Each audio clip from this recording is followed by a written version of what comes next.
you see them, they're usually in the ICU because it's an acute process. Their urine is usually brown, like a murky brown color. Their face is usually very swollen. Around their eyes are very swollen. You have periorbital edema, a lot of periorbital edema, and they usually third space. Okay.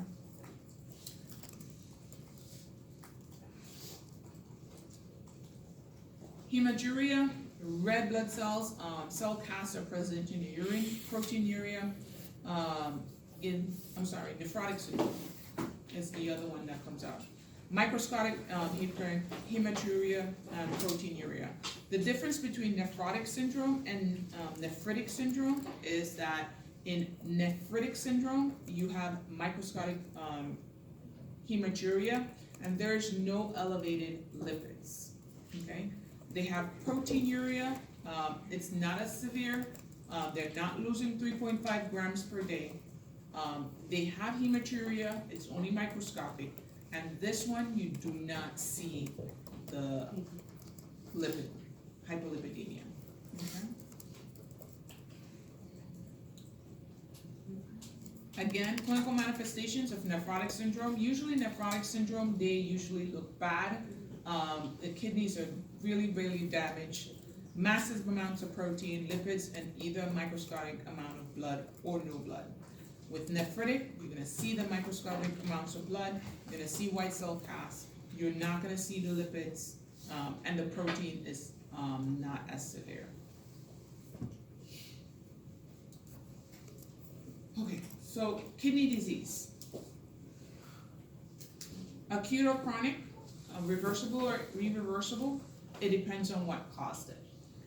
You can have renal insufficiency, and renal insufficiency, you see it in people with chronic diseases such as diabetes and hypertension. And usually that means that they're decreased their renal function by 25%. Renal failure, they have a significant loss of renal function, and depending on how bad it is, it may or may not come back. End-stage renal failure, they have less than 10% of renal function remaining, and they will not come back. Uremia versus azotemia. Uremia, you see someone with a uremic syndrome, elevated urea and creatinine levels. They just usually look sick, and you can be uremic and not have end-stage renal failure. They have retention of toxic waste, their electrolytes are out of whack, and they're in an inflammatory state. Azotemia, increased urine urea, and frequently increased creatinine levels. Renal insufficiency or renal failure causing azotemia. Both azotemia and uremia, accumulation of nitrogenous waste products. And what's your nitrogenous waste products? UN creatinine. Okay. All right.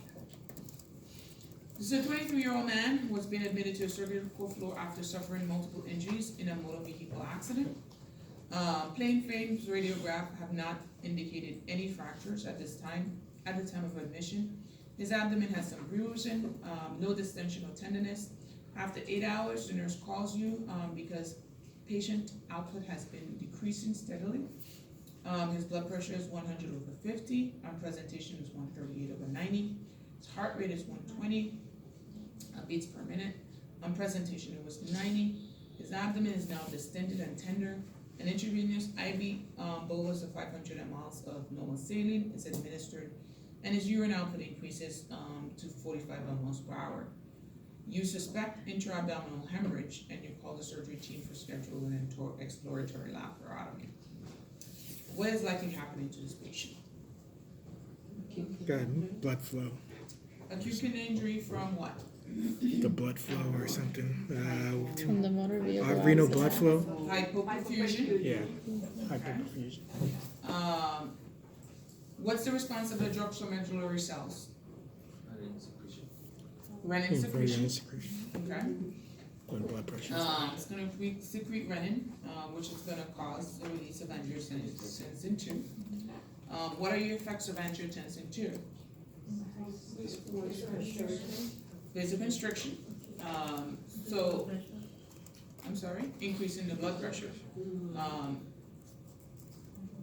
What are the two mechanisms by which the autoregulation by renal flow has occurs? I actually forgot to go over autoregulation. I think we did that. Vasoconstriction. What do you think autoregulation of the kidneys is for?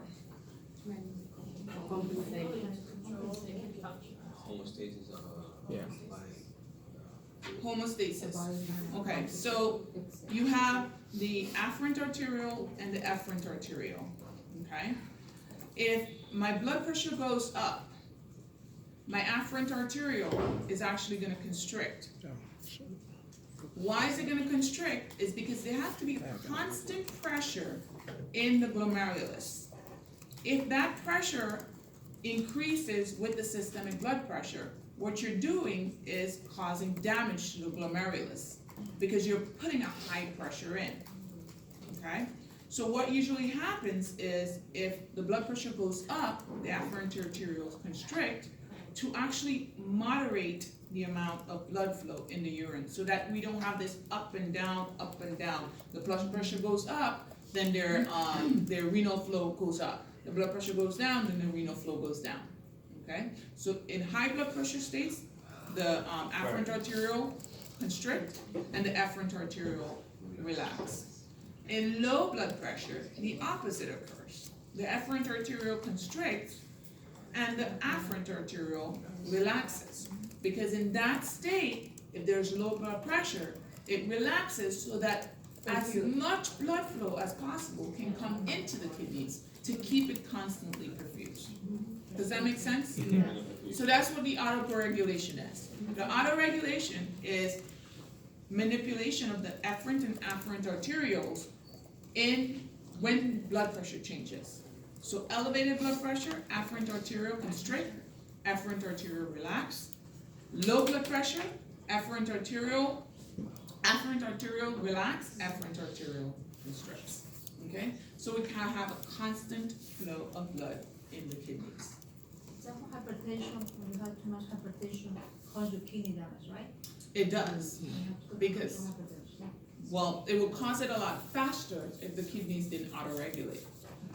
The reason it occurs on a slower rate is because the kidneys actually autoregulate. So you don't have this, where a person's blood pressure is 200 over 100 today, and we have all this blood flow into the kidneys, and then tomorrow, we took their meds, and it's now 150.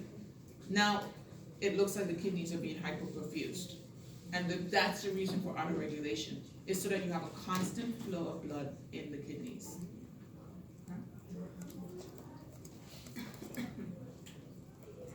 So acute kidney injury, sudden decline in renal kidney function with a decrease in glomerular filtration and accumulation of nitrogenous waste. Your nitrogenous waste is ureter nitrogen, which we said 50% is reabsorbed and 50% is excreted.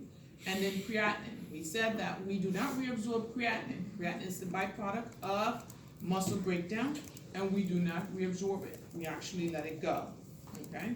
So we can actually measure if our renal function is working by measuring our creatinine, okay? Because we're not supposed to reabsorb any of it, okay? So if our creatinine level is high in the blood, it's because we're reabsorbing it, not secreting it like we should. The types of renal failure that I'm going to test you on: pre-renal, intrarenal, and post-renal. Okay? Your pre-renal usually means that there's hyperperfusion.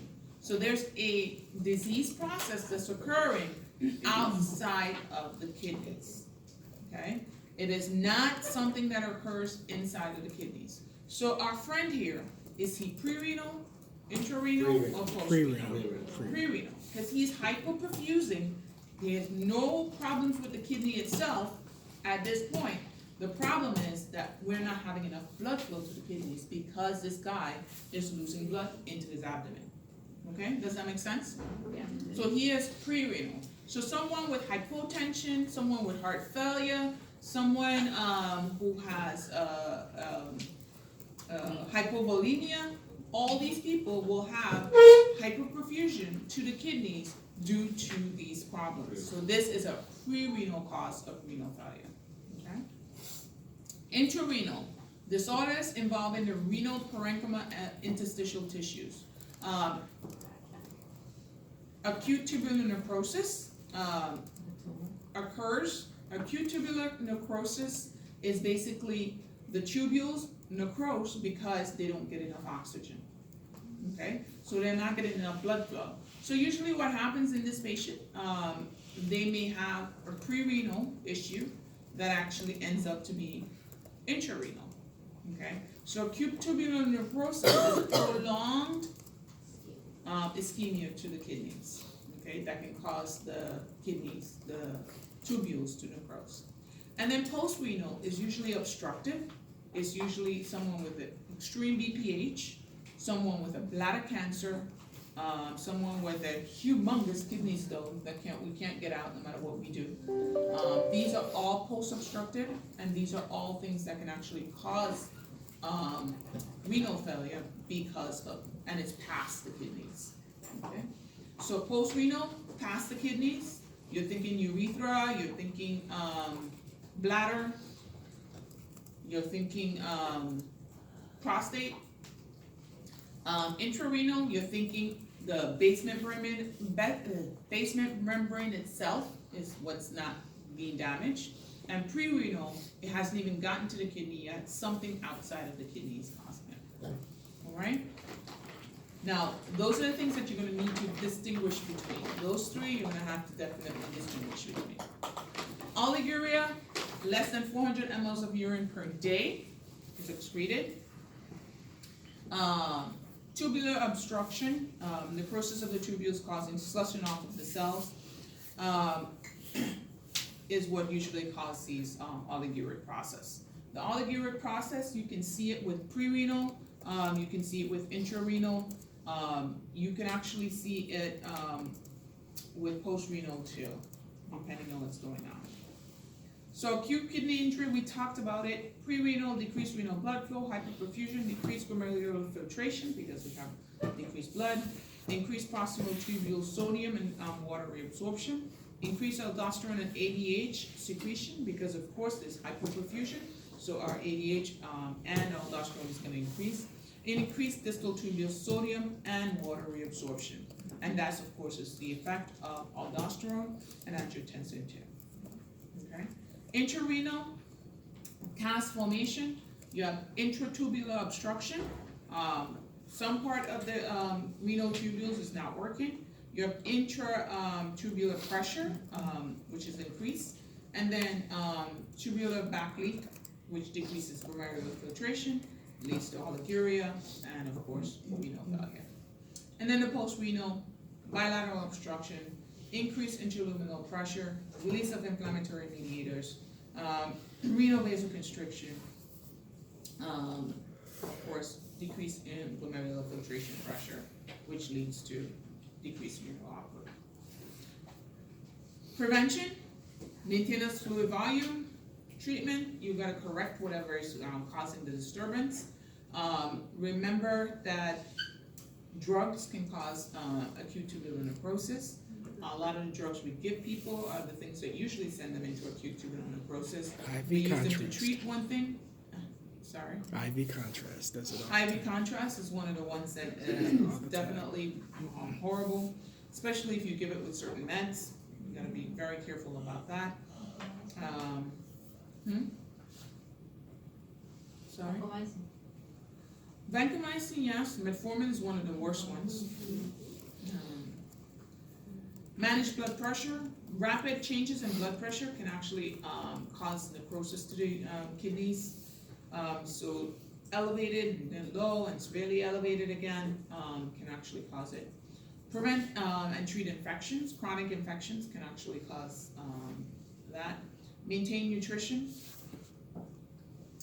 Remember, certain drugs can be toxic, so you want to use them. Treatment, hyperkalemia. No potassium-sparing diuretic agents. You don't want to give them aldosterone in that case. Glucose and insulin or sodium bicarb to drive potassium into the cells if you have severe hyperkalemia. And that's usually what happens is the kidney just reabsorbs too much potassium. May need dialysis or CRT. Azotemia, adopt a low protein diet, high carbohydrate diet. Try telling that to a renal patient. And then recovery, depending on how bad the acute kidney injury is, they may be in recovery, or they may not be. Chronic kidney disease, this is slow and progressive. You see it a lot with hypertensive patients, diabetic patients, okay? They'll end up with chronic kidney disease.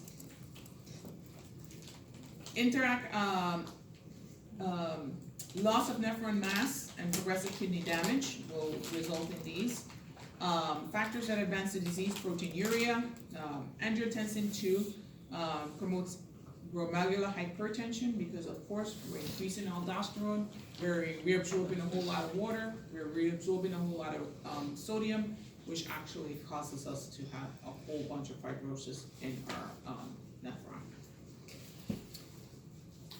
Glomerular hypertension, hyperfiltration, tubular interstitial injury, and fibrosis. And the fibrosis is usually just due to constant changes or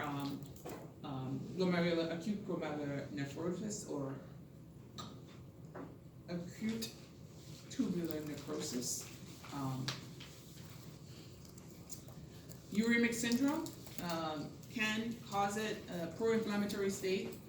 Depending on what's going on, patients with inflammatory diseases can be in those. Clinical manifestation, everything from skin frost to swelling, to nail bed changes, to bone changes, to edema, to dyspepsia, to I don't think there's anything that a acute renal patient or chronic renal patient doesn't have. I think that this is the first thing. I always say this is the thing that will take me to my grave, because if I have to have dialysis, I'll probably choose death. Yeah. What? It's awful. Oh, So many dialysis is It's awful. awful. I would not do it. hours and hours. It's just like, that's the worst thing in life.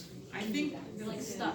if I have to have a colostomy bag, and that's because I'm very vain, so if I have to have a colostomy bag, that will do it. Come on. And if I have to, unless they tell me they're gonna reverse it in like 3 months, or I have to have renal failure, those are the two things that The will renal kill me. failure is much worse than a colostomy bag. Are you kidding me? Besides my veins, yeah. I don't mind a peg tube. No more, Really? no more crop tops. Because I can actually put it into my mouth and taste it, and I'm swallow. But I would not have a colostomy bag. I refuse. Can't go to the beach.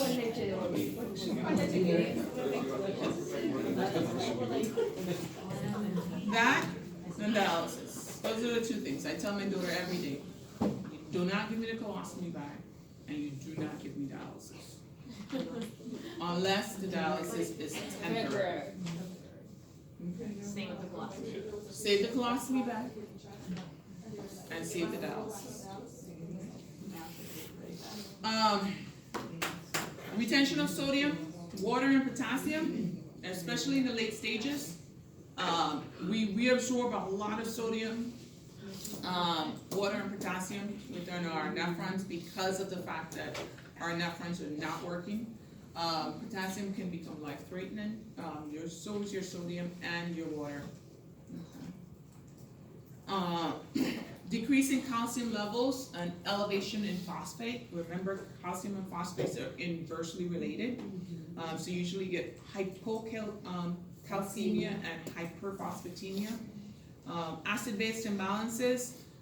Usually they get acidotic because you deplete your base, because we're not reabsorbing bicarbonate at the renal level. We let go of all our bicarb and we become acidotic.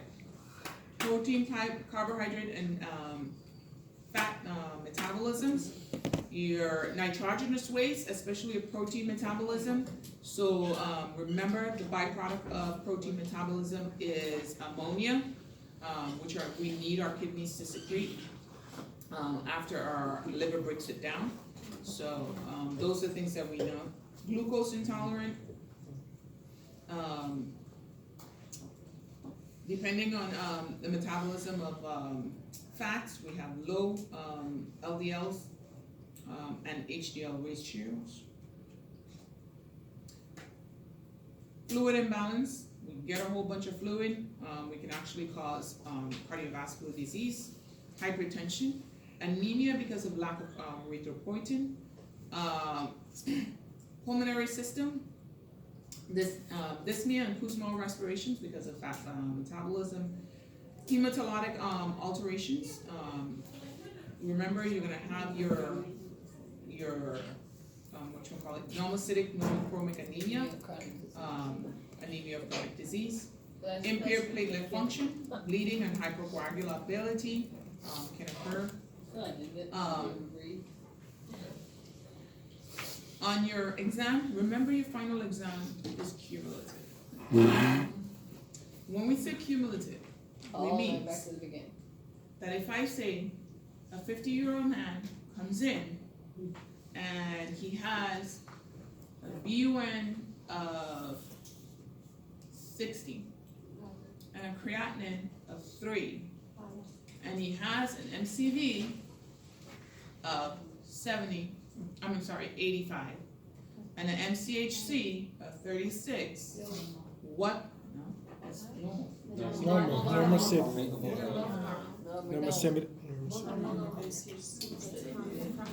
So he has.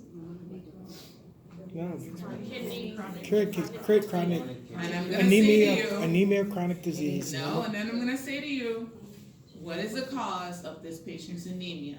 And I'm gonna have renal failure, that's how you're gonna answer these questions. renal failure. So I'm pulling the renal failure in it, I'm pulling the hematology in it, everything is combined.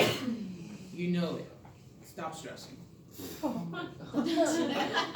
nice to have such faith in us. Are we having any quizzes this week?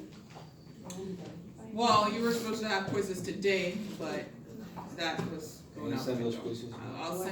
I'm gonna probably try and see if I can send you quizzes at home, this week, 10 to 20 10 to 20? quizzes. 10 to 20 quizzes, wow.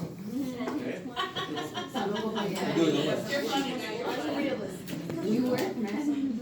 Well, I wouldn't have had enough time to give you quizzes today. My plan was to give you the quizzes at home, but I have to see if I'm allowed to give you the quizzes at home, so I'll let you know. I'll let you know if that happens. All right. So that's how your test questions are gonna be.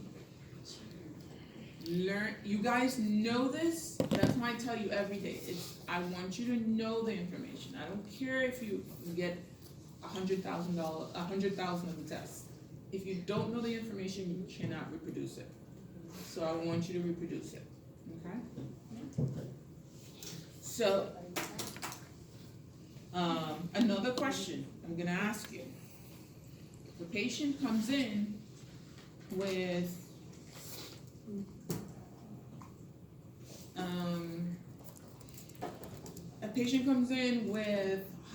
hypotension,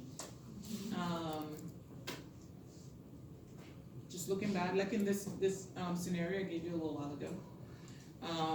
And I give you all the lab values and tell you the patient is severely oliguric, okay? And then I ask you, how is angiotensinogen or angiotensin 2 involved in this? And I give you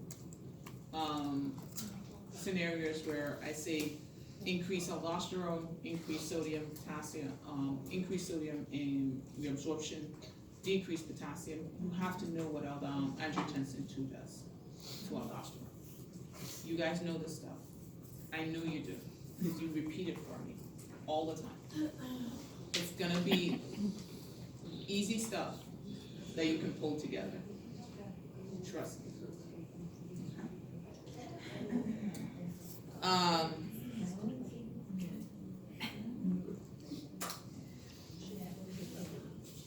Immune system, usually you have immune suppression, increased risk for infection, intestinal barrier dysfunction, dysbiosis, I can't remember what that is, but I'll tell you in a little while. Or I can have my friend Katarina look it up for me.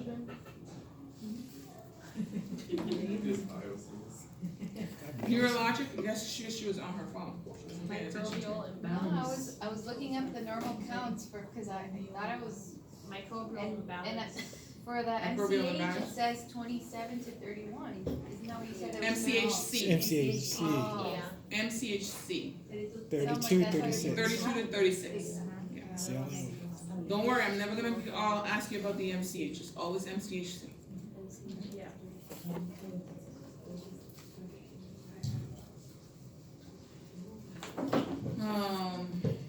We're gonna talk about gastroenteritis now. Gastrointestinal system, we know anorexia, nausea, vomiting, constipation, or diarrhea.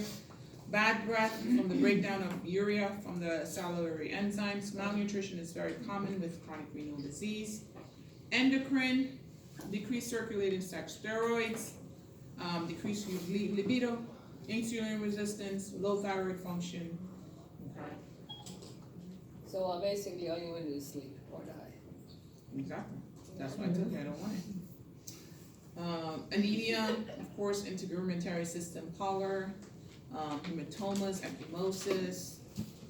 Just remember what your patients look like. Treatment, management of protein intake. You want to tell them to do a low protein, high carbohydrate diet. Maintenance of sodium and fluid. Usually, patients come in distress a lot of times because they're not managing their sodium. Restriction of potassium. They always want to have a banana just because they can't have it. Maintenance of adequate caloric intake, and management of dyslipidemias. Treatment, erythropoietin is definitely needed. ACE inhibitors, you want to block angiotensin 2 as much as possible. Dialysis, renal transplant if they're available. That's it.